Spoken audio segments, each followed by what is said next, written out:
हे आहे आंबोळ्याचं पीठ.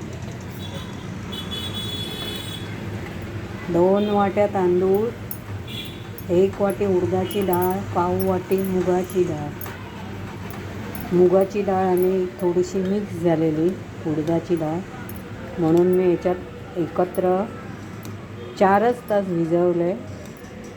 6 वाजता तांदूळ डाळ भिजत घातली, 10 वाजता वाटून ठेवलं छान. आणि त्यामध्ये मी छान बारीक वाटून घेऊन छान असं मिक्स करून घेतलं. आणि एका डब्यामध्ये, जो मोठा डबा आहे त्या डब्यामध्ये मी भरून ठेवलं. तो हा डबा आहे, ह्याच्यामध्ये फक्त मी टोप ठेवून दिला. आणि आता वाजले जवळजवळ 9:30.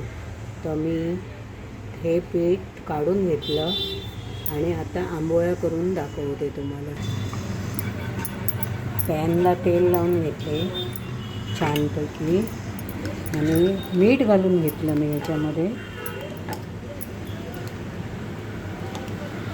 आणि पूर्ण डावून भरून घेतला. आणखी पाहिजे तर थोडंसं ॲड करायचं. छान असं पसरवून घ्यायचं.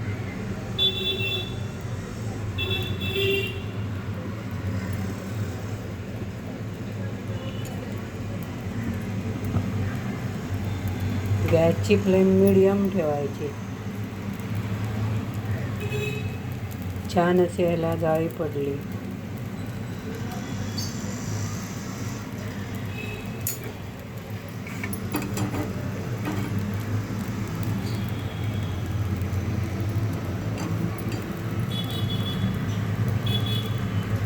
एक ते 2 सेकंदात हा छानपैकी खालून उचलला जातो.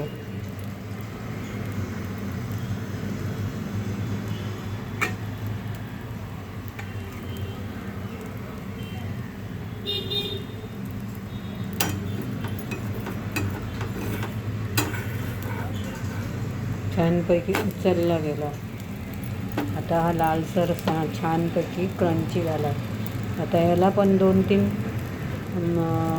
समजा 1 ते 1.5 मिनिट ठेवायचं आणि लगेच काढून घ्यायचं. हा झाला आहे. आता मी याला काढून घेते. पुन्हा दुसऱ्या टाकून देते. पुन्हा तीच प्रोसेस करायची. छान असं पीठ ढवळून घ्यायचं.